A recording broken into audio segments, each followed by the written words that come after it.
ജമ്മുകശ്മീർ മുഖ്യമന്ത്രി ഒമർ അബ്ദുള്ളക്കെതിരെ ബി.ജെ.പി. ജമ്മുകശ്മീർ സർക്കാരിനെ അട്ടിമറിക്കാൻ ബി.ജെ.പി. ശ്രമിക്കുന്നുവെന്ന ഒമറിന്റെ ആരോപണം അടിസ്ഥാനരഹിതമെന്ന് സുധാൻഷു ത്രിവേദി MP. ഒമർ അബ്ദുള്ളയുടെ പ്രസ്താവന നിരുത്തരവാദപരമെന്നും ബി.ജെ.പി. വക്താവ് പറഞ്ഞു. ജമ്മുകശ്മീർ മുഖ്യമന്ത്രി പ്രസ്താവന പിൻവലിച്ച് മാപ്പ് പറയണമെന്ന് ബി.ജെ.പി. ആവശ്യപ്പെട്ടു. നാഷണൽ കോൺഫറൻസ് MLA-മാർക്ക് ബി.ജെ.പി.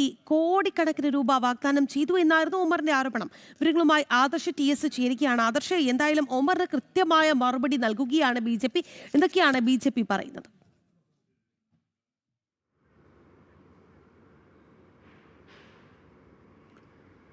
രാഖി, ജമ്മു കാശ്മീർ സർക്കാരിനെ അട്ടിമറിക്കാൻ BJP ശ്രമിക്കുകയാണെന്നുള്ള ഒരു ആരോപണമാണ് മുഖ്യമന്ത്രി ഒമർ അബ്ദുള്ളയുടെ ഭാഗത്തു നിന്നുണ്ടായത്. ഇതിനെതിരെയാണ് BJP നേതൃത്വം രംഗത്ത് വന്നിരിക്കുന്നത്.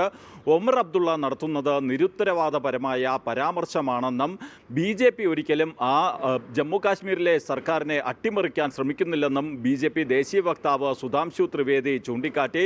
അദ്ദേഹം പറഞ്ഞത് ഈ നിരുത്തരവാദപരമായ പ്രസ്താവന പിൻവലിക്കാൻ ഒമർ അബ്ദുള്ള തയ്യാറാകണം. അദ്ദേഹം ഈ പ്രസ്താവന പിൻവലിച്ച് മാപ്പ് പറയണമെന്നും സുധാംശു ത്രിവേദി ആവശ്യപ്പെട്ടു. ജമ്മു കാശ്മീർ ഘടകം BJP നേതാക്കളും ഒമർ അബ്ദുള്ളക്കെതിരെ രൂക്ഷമായ വിമർശനവുമായി രംഗത്ത് വന്നു.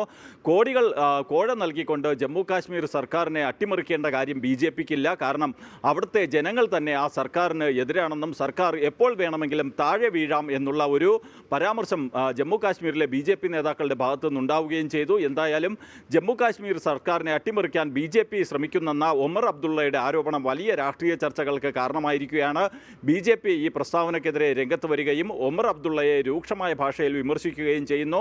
ഈ ജമ്മു കാശ്മീരിലെ ജനങ്ങളുടെ ക്ഷേമത്തിലല്ല ഒമർ അബ്ദുള്ളയ്ക്ക് ശ്രദ്ധ എന്നുള്ള കുറ്റപ്പെടുത്തലും BJPയുടെ ഭാഗത്തു നിന്നുണ്ടാവുകയും ചെയ്തു. BJP നേതാക്കൾ ഒമർ അബ്ദുള്ള ഈ നിരുത്തരവാദപരമായ പ്രസ്താവന പിൻവലിച്ച് മാപ്പ് അപേക്ഷിക്കണം എന്ന നിലപാടിൽ ഉറച്ചു നിൽക്കുകയാണ്. രാഖി.